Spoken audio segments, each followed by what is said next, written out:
kick and everything. I'll try not to kick it. All right. Okay, we're recording. 3, 2, 1. Welcome back to First Responders and Coffee. I'm KJ. I'm an EMR in Edmonton. I'm drinking my coffee. Oh. I'm Jason Jolson, the paramedic, advanced care paramedic in Edmonton as well. And we're going to talk about a few things today about numbers. But first of all, because we are called First Responders and Coffee, we got some coffee to review. So we're down over in the East Coast.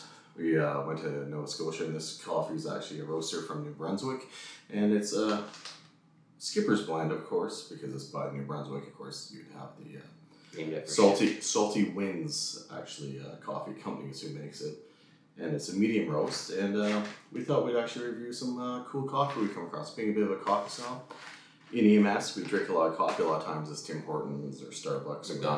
McDonald's. Wherever you can get it, really. Yeah, pretty much. McDonald's is actually one of my favorites. But this stuff here has got and we're drinking it black. Usually I put cream and sugar in it, but they say that you're supposed to be able to taste it better if you drink it black. Don't be afraid to drink coffee how you want to, though. Yeah, and it's nice and smooth, actually. It's actually a nice blend. It doesn't have that super bitterness. And not too bad. And I actually don't mind drinking it black. You know, really, when it comes right down to it, I think I'd rather a bit more cream in it. The cream kind of takes away the bitterness, and the salt makes it a little better. But, you know, if you add the salt, sugar. Did I just say salt for both of it? Yeah, you've been saying salt for most of it. Yeah. Well, I wouldn't add salt to your coffee. I'd add the sugar to the coffee. And depending on who you are, you might be considered weak if you add sugar, you know. All right, so to this episode, we're going to talk about some letters, basically how we have letters and history taking, and how we jam a bunch of letters together. And when we're teaching people, we want them to learn these acronyms. And so one of the first ones we can talk about is the very famous sample history. So a bit of the stuff we're going to be talking about is about sample history and how we go through history taking, and the big one is sample. So the word sample, right, is SAMPLE, and the idea that when you're teaching somebody, the acronym helps them understand what they need to do. So when you're under a lot of stress, you think of sample, and then you can break it down into what you need. So we're going to kind of go through each part and talk about like the S in sample. So what's sample? Sample is signs and symptoms, allergies, medications, last oral intake, and events leading up. Yeah. Past medical history, because I'm bad at spelling. Oh, that's very good of you. Okay, so what's the first one we're going to talk about? Well, signs and symptoms. Okay, so what are the signs and symptoms? Signs and symptoms are when you come on scene, when you're looking at somebody, it's the first results of what's happening. Like if they're chest pain, if you see them like wrenching their chest or saying that they feel like somebody's sitting on them, that's a sign or symptom of chest pain. Yep, if their types of breathing, how fast they're breathing, if they look pale, sweaty, that kind of thing is actually another sign and symptom. So everything that you find, or basically you see, or they tell you what's wrong with them, the type of like pain, or like I said, chest pain, like how bad it is, that is one of your signs and symptoms. It can also be confusion, right? If you're asking them questions and they tell you that it's 1912 and they're 30 years old, I think that they might be confused. Yeah, also, right, you're alert and orientated. We'll go in that as part of your signs and symptoms. So basically anything that you find that while you're information gathering is your signs and symptoms. The next one that we're going to talk about is very important too, is allergies. So next one is, right, SA is your allergies. And the big thing about allergies is you want to get those out of the way right away. Because if your patient is still conscious enough to tell you what the allergies are, you want to find out if they have any, in case they have a medication allergy that you might need to give to the patient, but because they have that allergy, you can't give it. So it's a smart idea. You have to work around it. Yeah, you want to get on that allergy very quick. Well, and the other thing is like when I'm on transfers most of my time. On transfers, it's good to ask for your allergies too, because if you're transferring that patient to a new hospital or a new place and they haven't got a report yet from the other hospital, or you're giving a report, right, those are important things to give them, just in case when that patient arrives and say that they need to go for surgery pretty soon, right, then they know you already gave them the allergies. Okay, so we can't use this, this, and this, so they can prep better for going into surgery or whatever they might be doing. And that's just us getting the information across, right? Gathering the information So whether you're doing like an e-call or whether you're doing transfers, you still need to figure out your sample history, and you relay that on to other healthcare professionals because that helps you, or actually helps the patient end with a better outcome. And if your patient isn't totally conscious, or maybe isn't, maybe your patient has dementia or is confused, you can ask other people. So on transfers, right, you can ask the nurses and the doctors and try to get them information on them, or the paperwork. Paperwork's a really big one. Or if you're on an e-call, you can, if there's family members. Yeah, family members, right? Hopefully they might not know the whole story, but they might have some more information that you can get and kind of provides you a more of a direction to go. Yeah, and we also got to make sure that we double check that when we do use bystanders, we figure out who the bystander is, right? Because we want to make sure that it's somebody with legit information. It's just not somebody off the street. Yeah. That's come along and decided to volunteer to be helpful, right? What about the M? The M in the sample history. Medical history. No, it's medications. Right? S-A-M. Yes, medications. It's the spelling part. Well, I'm reading on our sheet here, I'm reading the wrong one. Yeah, you're already ahead of us. You're already on the P. Maybe do you gotta go P? No, I'm all right. So medication is very important. Why are the medications important to know? Medication is important to know because it can give you more information from your patient, right? If they're on blood thinners, or if they're on beta blockers, or they have metformin, right? If they're on metformin, they might be diabetic. Yeah, so it gives you the history of the patient, right? So not only do you need the medications to tell the receiving facility where you're going to, you also need the medications for you to make some type of idea of diagnosis or how you're going to do your treatment plan. If the person's unconscious and you check out their medications and they're on metformin, maybe we better do a blood sugar. Well, my question before we get to that. A question for me would be would medications help for, if you have your contraindications or if they're on a certain medication, you don't want to give them, if they're blood thinners, you don't want to give them more blood thinners. Exactly. Right, so we got to nail down those medications, make sure we go through that. So the sample history, sometimes it's a pain in the butt to figure them out. Sometimes you got to go through a blister pack if you're on scene. If you're actually doing transfers, sometimes you don't get a full MAR or a medical sheet for medications. Sometimes you just need a quick and dirty from the nurse, and sometimes you got to kind of push for that. But don't be afraid to actually get that information. So when you're leaving, you want that full sample history. Well, and make sure, another thing for transfers specifically that I usually ask for is whether they're up to date or not. Because it's important to know that what they've gotten. Because sometimes, even if they're on like scheduled pain meds, like a scheduled dilaudid, how long has it been since they last got it? Because if we're putting them in an ambulance and it's going to be very uncomfortable and a bouncy ride, and they have chronic back pain or they have, shifting hurts, and they've been given their dilaudid 2 hours ago and they're due for another one, well, let's get the dilaudid before we leave. Yeah, it's a fantastic idea. So now we're on to the P, the one that you're ahead of it. Past medical history.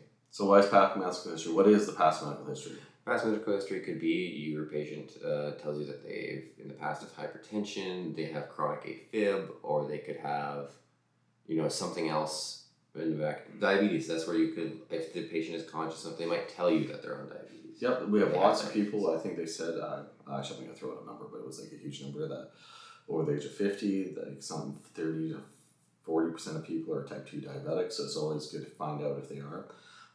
The one I really love about past medical history is the people that have hypertension, high blood pressure, and you're like, hey, you have high blood pressure? And they're like, no. And then you're like, but you're on a high blood pressure pill.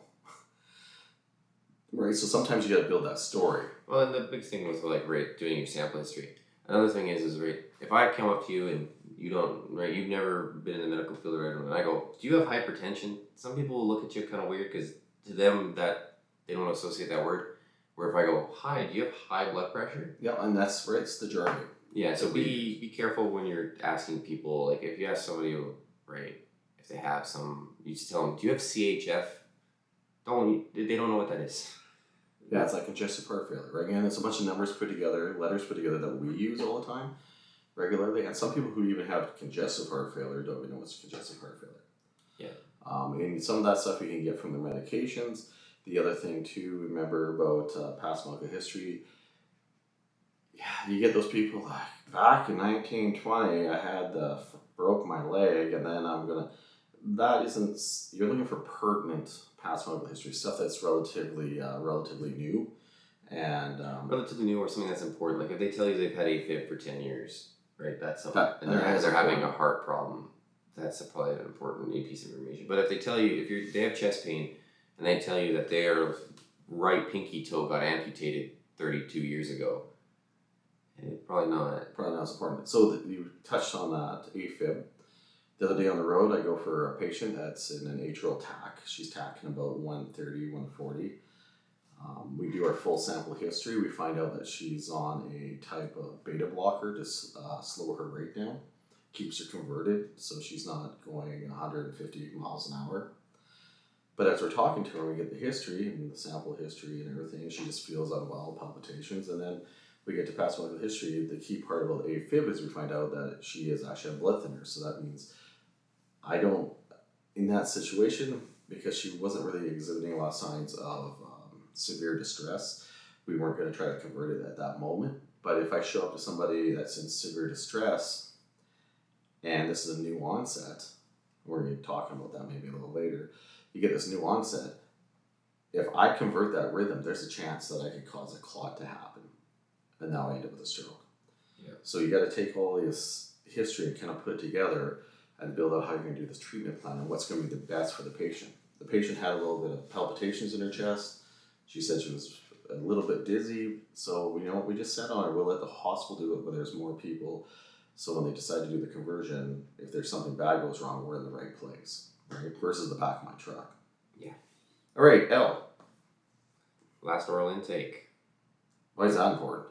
Well, that's important because, going back to diabetic, if you have a diabetic patient and they tell you they haven't eaten in 12 hours, right, or they haven't had it, or you have somebody they may be severely dehydrated and they haven't had any liquid or anything in several hours, it's important to know, because then okay, this patient might be dehydrated because they haven't had any fluids. Yeah. Or if they've had a big meal and then, right, maybe it's something they ate. But it's also important as an ACP, if I'm coming in and I'm going to intubate this patient, they're unconscious, they've been in a motor vehicle accident, they say they've been, and then you find out later, because they've always been doing it, they've drank almost a case of beer and they've eaten 3 pizzas, right? So I have to be aware of that when I go into intubate, because we could have a complication there as well. That's going to lead to making this more difficult. So the transfer side of things too for last oral intake could be, you show up to get your patient from the hospital and the nurse tells you that they're NPO or NPO. There's another. Yeah. No. What is it? Actually, forget it. It's no oral intake, basically. Yeah, it just means no food. They're not allowed to eat or drink. No food, they can't eat or drink anything. Yeah. If they're giving fluids via IV, that's okay, but they can't have anything in their stomach supply because they're going to surgery. Yeah, usually they're going to surgery when they're NPO. But that's something important to know, right? Keep that down. Yeah. And the very last one basically is the E, the big E in the sample history, is the events leading up to it. And that's just the idea of, especially when you look at the chest pain, when I showed up, the events leading up to it is the gentleman was outside shoveling the walk, moving a bunch of snow, and then that's when the chest pain came on. And events, E leads very well into our next one, which it would be, part of your E you could be asking too is your OPQRST. Oh yeah, the one with the O in the front of it, they did. Yeah. So another one, so when we go through all this, we're talking about the events leading up, and then another system inside the sample history, another acronym that we use is the OPQRST. Did I forget the T? Yeah, it's OPQRST. Yeah, everybody knows that's the alphabet, right? OPQRST. So a lot of times the OPSQRT is used for the idea of when you're talking to somebody about pain or type of discomfort, but you can also modify it for different things. So the first one is O. And for O, and talking about your gentleman who is outside shoveling, and he's, right, you can ask him, did that onset, is it sudden or has this been building up for a while? If they tell you that they've had this chest pain for 4 days, right, and then it's okay. And then, but if they tell you that they were out shoveling and 20 minutes before you got there, it was on top of them. And that actually comes back to the onset. The onset can actually determine a lot of times whether it's a chronic issue, right, where it's taken a while for it to come around, or something they already usually have, or is it an acute issue? Did something happen right away? So the onset. So again, it also helps with your differential diagnosis, right? Shortness of breath is a good thing. Did the shortness of breath happen right now, or is this something that's, especially with all the smoke we've had in Edmonton and that, you'd be talking to somebody and they'll be like, oh, I got so short of breath. But the onset's actually been in the last 2 weeks, so they got a history of CHF because we did a good past medical history. They got a little bronchitis and mixed in there. And over the last 2 weeks, they've been having more and more trouble breathing. And that just happens to be when we've been just impacted with that so much smoke, right? So that causes that. So that's taken over a little bit of time. Where if I went to the same patient and they went, I don't know, I got up today, I walked across the floor, and I got extremely short of breath, more than I've ever had before, and I feel like I can't breathe. And they're probably not talking that well either. They're probably talking more than 1 or 2 sentences. That's also a problem. Yeah. So that's O. Next one is P, which is Provocation, and I don't know. Well, I think this one, the little sample we have up here is Provocation. Does anything make it worse, right? Does anything provoke it? Is the one I use is provoke, Yeah. PQRS. Provocation is pretty funny because this adds more stuff into it. But the bigger thing is, does anything make it worse, or does anything make it better? Again, right, explain to your patient, right, if you look at them and go, does anything make provocated or make it worse, like, right, they're not going to, so most people you would go, does anything make it worse? One of the big ones that I use is, could you walk to the bathroom in transfers, or could you make it to the end of the block? And right, you get some patients who are like, well, no, my leg hurts and I won't be able to stand on it. Okay, does it make it worse? Or does moving make it worse? Or right, especially for chest pain patients. Does rest? Yeah. Does rest? You wrote shoveling. This pain came on, got really bad. Now you're sitting in a chair in your living room waiting for us to show up. Did the pain get better? Right? Because that tells you the severity of the pain. Did it go away? Did it decrease? And it kind of gives you those kind of ideas. And the big one is that, you want to know that does movement make it worse, or does being at rest make it better? Because really, if people are at rest and it's not getting better, it usually indicates it's probably a worse problem. The other thing too is you can go for somebody with a fractured ankle, or maybe not even a fractured ankle, but just their ankle's just really sore. They're not sure what happened. They twisted it. It's the same idea. Like I can walk on it if I do this, right? Or if I use a crutch, it helps me do it. But if I don't have a crutch, I can't walk on it. I can't pull my foot weight. Or sometimes, right, I can stand on it, but if I turn it, it hurts, right? It has to be straight, but I can stand on it. I've had that before too. So that's PQ. Well, sorry, I forget the O. The O is a new one. I'm not used to that one. That's old school. We used to just do PQRST. So we're going to talk about the Q. If you're in the newer, it's OPQRST. Yeah, it's everywhere now. OPQRST. Q is quality. How bad is the pain, right? 1 to 10. That's what I usually do. And then tells you, or does it feel sharp? Does it feel dull? Yeah, the quality is actually so just not to correct you, but the quality is how does it feel? Yeah, it's the sharp and dull. It's the sharp, dull. I know, but it's the habit, right? You get a habit of doing your history. Even though you're trained to do QPRST, I do the same thing. I do quality along with my severity.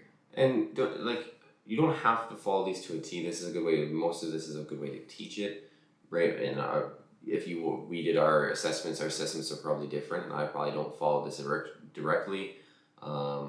Yes, you do. Quality and severity are together.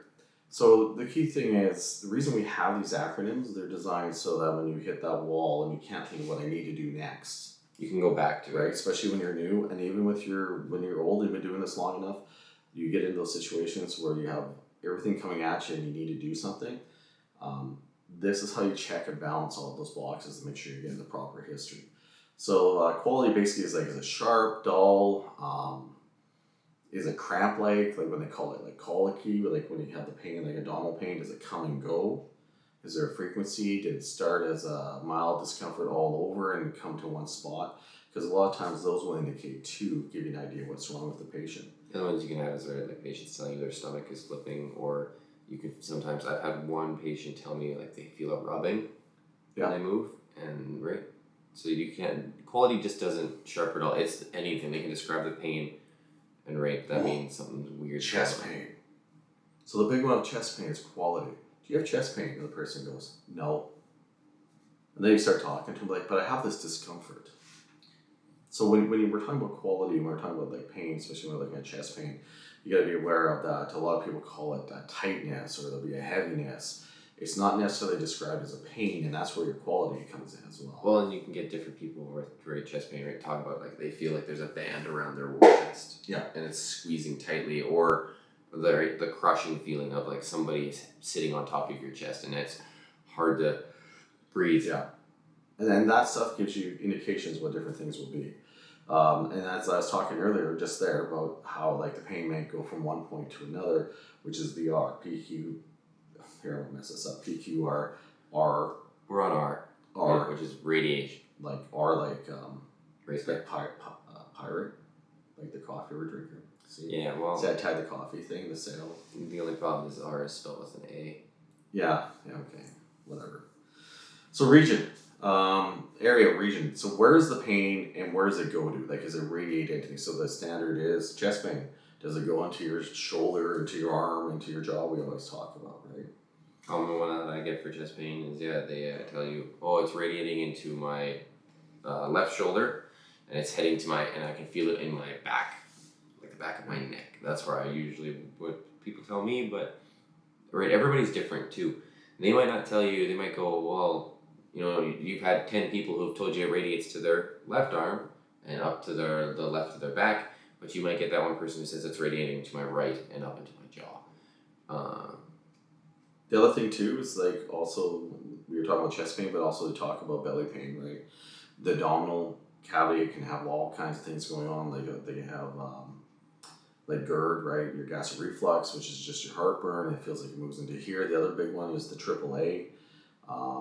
The aortic aneurysm, like in the belly, sometimes they talk about that they get this back pain, and sometimes they'll even mention that the pain goes from their belly and it goes deep into their back, and sometimes they even mention the word like they felt like a tearing sensation back there, and it usually means that it's starting to get ready to rupture. Some for other stuff is like I've had patients who've gone for surgery after surgery, and they say that and they have pain in their hip. If they move a certain way, it extends down to their knee.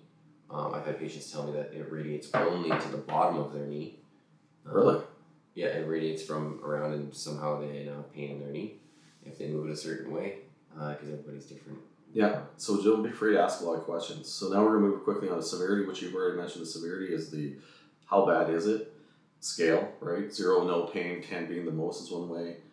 A lot of times some people don't want to give you that number. I use mild, moderate, severe if I need to kind of nail it down, like especially if I'm doing my signs and symptoms and the onset, like when this came on, how bad was it? And they'll be like, oh, it's severe. Well, and sometimes when I do it, I do the 1 to 10, and I always do the hand gesture, because some people, right, it's nice to see like 1 to 10.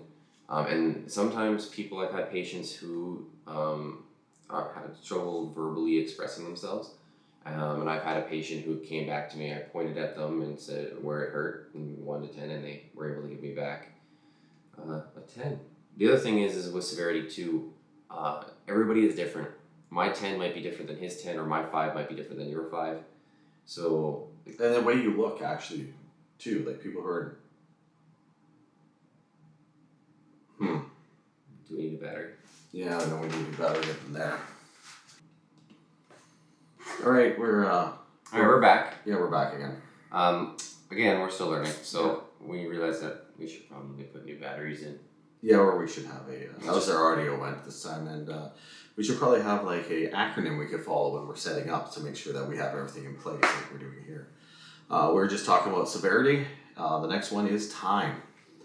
So it's kind of funny that we have the O at the beginning, because in the old days, I didn't have an O for the onset. Now we have the time at the end. Usually the onset, I usually include that in the time. But I kind of like the way they've done that, because onset's very important. It tells you whether you're chronic or acute, and it can tell you a lot about what's going on with that patient.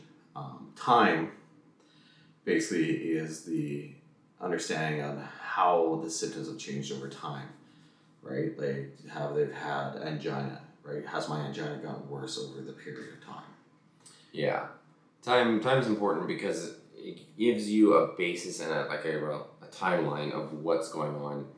Right, the onset is nice because it tells you that it happened rapidly, did it happen over time, but time is good because they can, sometimes people might even give you a time. Oh, I know, at 3:30, I started experiencing severe chest pain, right? Yeah. And that gives you a time, right? If it's 3:30, and then you show up and it's now 4:40, because they were like, well, maybe it was just heartburn or something. They took some Tums, and now they're like, and now you have a timeline of what's going on, especially for stroke.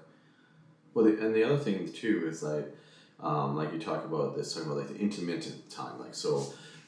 I've had these bad stomach pains, but they come and go. Well, how often do they come and go? Oh, at first they would get really bad, then they'd be okay for 30 minutes, and then the gap got smaller.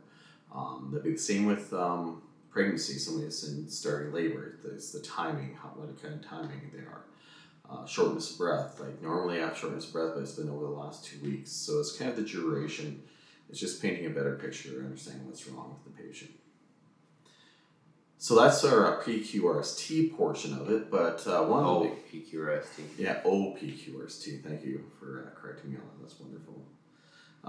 The next one that we're going to do is, and I don't know if you've heard of this one, but this is AEIOUTIPS. AEIOUTIPS? Yeah, it's basically AEIOU-TIPS. Tips. Listen here, tips. So what it is basically it's this idea of like, it's a differential diagnosis, right? It's trying to figure out what's wrong with the patient. And usually these patients involve, you can go all through this. It's usually they have an altered level of consciousness, they can be unconscious, and these are the kinds of things that can lead to that unconscious patient or the patient that's not acting appropriately or it's just a little altered. So the very first one is A, which is alcohol and drugs. Right, so you gotta make sure that when you go to talk to somebody and they're kind of altered, have they been doing drugs? You need to rule that out, right? Or how much have they been drinking? I remember one time I went for a call for a girl that was about 21 years old. She was falling off her chair, not acting appropriately, and her friends are like, they're gunned too, but they're like, she was our designated driver. I'm like, wow, she's a designated driver, so how much has she been drinking? They're like, she's had one drink in the last 3 hours. So that leads us to the idea that she probably was being roofied, right? She probably got like a date rape drug put into whatever she was drinking, and that was the issue because she's been basically drinking pop for after the first drink.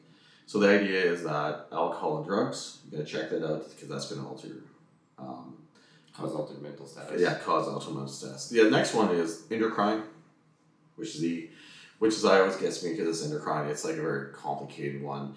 And endocrine is your diabetic, right? So let's figure out if they're hyperglycemic or they're hypoglycemic. You gotta make sure you do blood glucose testing. BGLs are important. Yeah. Don't be afraid to take, there's some people I've heard who are like, well, BGL doesn't tell you anything. BGL tells you a lot. You need to do BGL. Even if the patient, it doesn't tell you they're diabetic, because somebody can still be hypo or hyperglycemic even if they're not diabetic.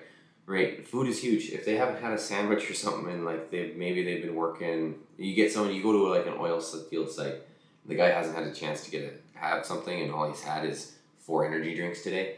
Yeah. Right, and now he's like, "Whoa, I don't feel so good. Why?" And it's because and he's taking the sugar-free energy drinks. Yeah. And now he's, oh, why are you 0.4? Yeah, and they don't have to be a diabetic, right? If you're truly a diabetic, you're going to be your numbers are going to be much higher, right? Endocrine, that also can be stuff like, hypothyroidism, different things. So we just got to make sure that when we're going through stuff, we need to rule out that or rule in that when the person is altered and how they're not behaving correctly, what can we do? The next one is, EI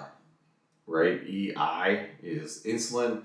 So is there a disturbance in insulin? There's whether they're a diabetic and whether they think about if they're type 2 diabetic and they haven't had their snack today, but they did take all their insulin. So again, you got to make sure that they're in the right spot. Again, it kind of connects to the endocrine system, but this is basically that you got to make sure that if they are taking insulin, is this not the problem? Right? Or what kind of insulin they're Yeah. taking. Some there's short-acting insulin and long-term acting insulin, and say he I've heard of a story of somebody who messed up their insulin, and they took their short-acting one fast-acting ones, right? instead of their long-acting, and they haven't had anything to eat yet, and now they don't know why they feel right. If you check, which insulin did you take? Oh, I took this one, and then you read on it, it says, oh, this is the short-acting, and now he's got a huge dose of insulin in him. Yeah, so like those fast-acting insulins kick in really quick, and then you're talking to them and then they ask for some reason skip breakfast. Because normally maybe on the long-acting they can get away with that and have a snack and then have a snack later, but they took the fast and then it just tanks their blood sugar. Right? Yeah. And that's the other thing too, is that depending on, there's different conditions too that can affect insulin. So again, just double check that, go through that. AEIOUTIPS.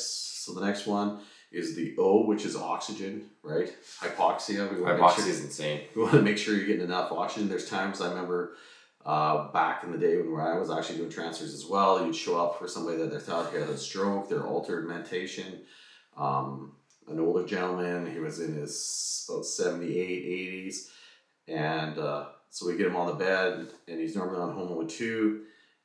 And we actually just cranked the oxygen up a couple liters, and all of a sudden he was alert orientated by the time we got to the hospital. Just those few little liters of oxygen made that huge difference to him. So make sure that, just because sometimes they don't look like that, and that's the small end of it, right? But we also look at the end of oxygen as respiratory failure. Yeah. So asthmatics, people that like COPD obstructions, even like an airway obstruction, right? You got to make sure that the oxygen's getting in and CO2 is getting out. And oxygen is pretty important too. Also for transfers, oxygen's a big one. I've had a couple of run-ins and where you get in there, double check your patient. If you got a sap probe or something sticking on their finger, even if it's just transfers and the nurses and doctors have told you they're fine, we took them off of oxygen, right? And you get in there and you clip it on their finger and now they're 88, they probably should use some oxygen, right? And if the patient tells you, hey, I would like some oxygen, I'm feeling hard to breathe or something, I found most of the time they're right. Yeah, most people, if they tell you something like, I don't feel well, that's my favorite one, I don't feel well, there's usually something wrong. And some people can't explain it. Like, right, some people would just tell you, I don't feel well, right? They haven't felt this way before and they don't know how to describe it. That's why we go through these. And that's the big thing, is you want to go step by step. Oxygen, so the severe people, like the severe respiratory failure, you can usually nail that pretty quick. But like the story I talked about, like you're saying, is a lot of times you get people that go into the hospital, they've taken them off the oxygen and they've checked them right away, their SpO2, and it's worked really well. But the problem with SpO2 is it takes sometimes upwards of 5 minutes actually to show what a true SpO2 is. It's not as accurate like as doing a CO2 when we do the monitoring on our monitors. CO2 is time for time, like it's identical. When people are breathing, you can actually see what they're doing. So when you get to the O2, make sure that you don't be afraid to give a little bit of oxygen if you have to. So the next one, so that's O. The next one's U, which is uremia. And uremia is basically, we're just talking about the kidneys, right? The idea of somebody's kidneys aren't working, they can't get the waste out of their body, so it's building up in their body, and that will cause that buildup causes altered level of consciousness, makes them behave differently, can make them actually quite sick. Another thing for that one too is that one kind of connects to your OPQRST in your sample, because most of your sample, if they have past medical history of acute kidney failure or acute kidney disease, right, that means they might more likely build up, or they tell you that they go in for dialysis.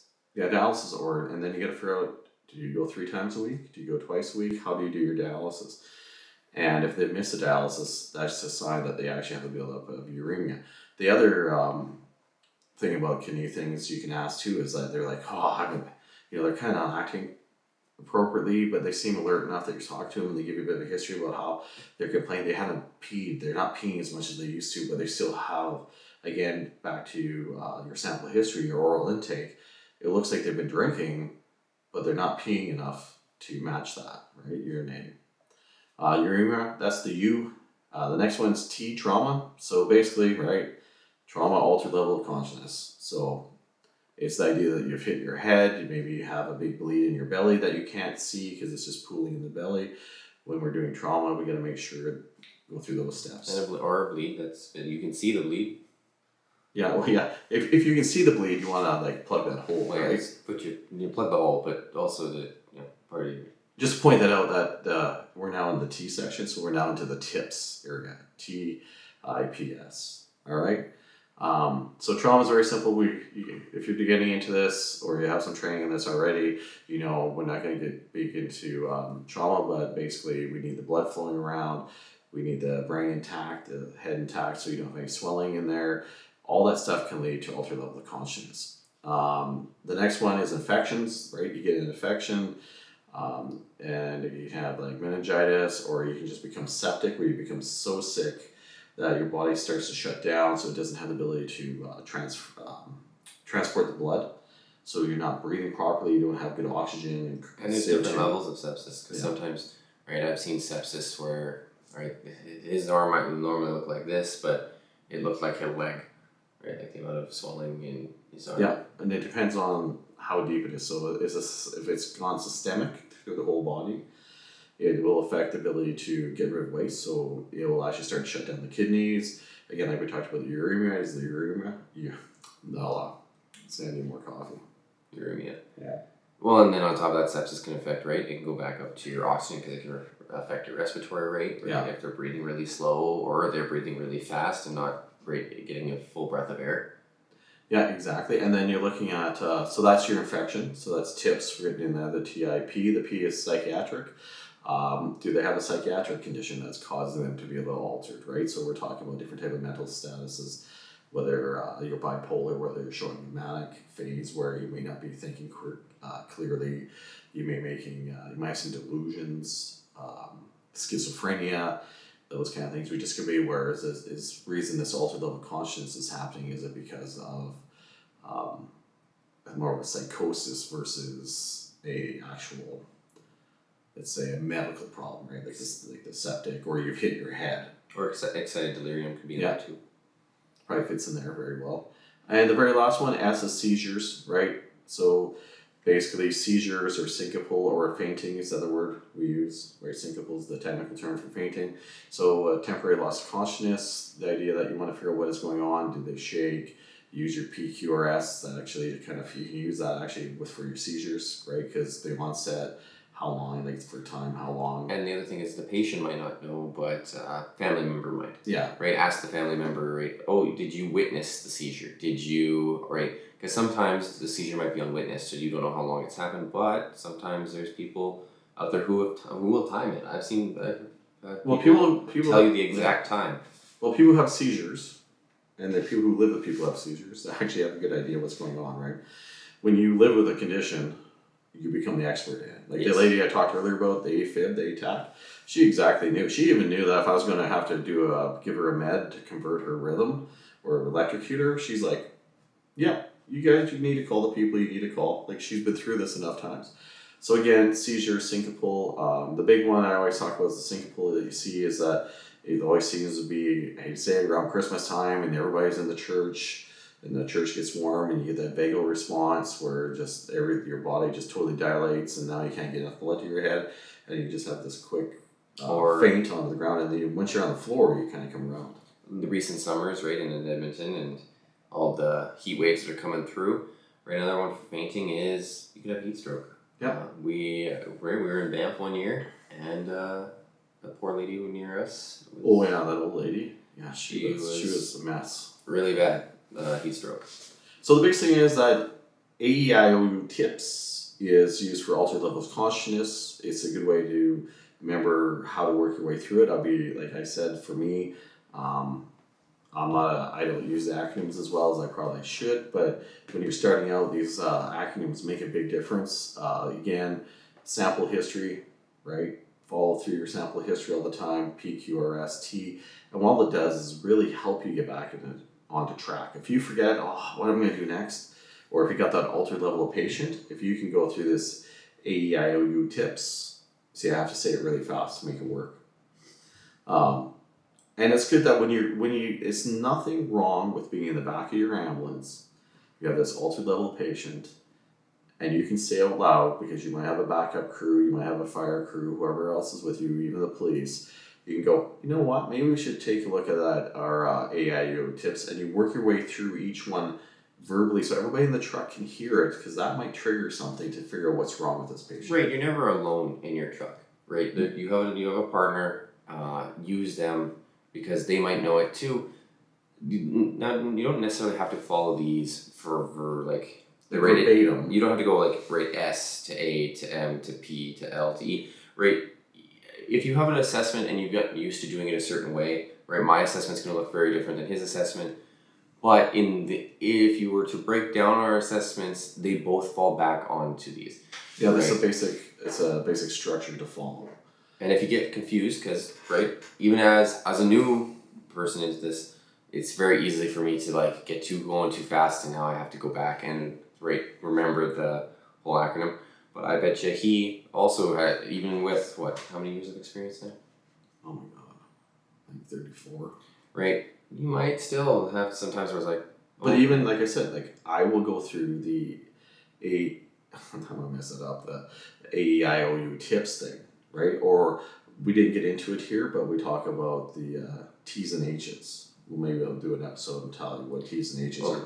But the thing is that I verbalize that and go through it because I want everybody in the truck to hear what I'm saying, because we're a team helping this patient. And it doesn't matter if you're an EMR, an EMT, or your advanced care, you're all going to go in. So it comes back down to we're working together, and you might have picked something up. You might have picked up a history on scene from one of the bystanders that I missed, right? You go, oh yeah, somebody mentioned this. And then with all the history, we start connecting the dots, and it turns out it's actually alcohol or drugs. And you know what? In the next couple episodes, we're going to talk about the nicotine overdose. And the other big one too, right? If you end up going back, A, B, C, and then D. Yeah. Right? Your airway, breathing, circulation, and deadly bleeding. There's no reason or no wrong of falling back onto that and making sure those are down, right? Because then you can do your whole assessment and follow it if you do get right. Sometimes stuff is overwhelming. Yeah. It can be overwhelming on net transfers, and it can be overwhelming on e-calls.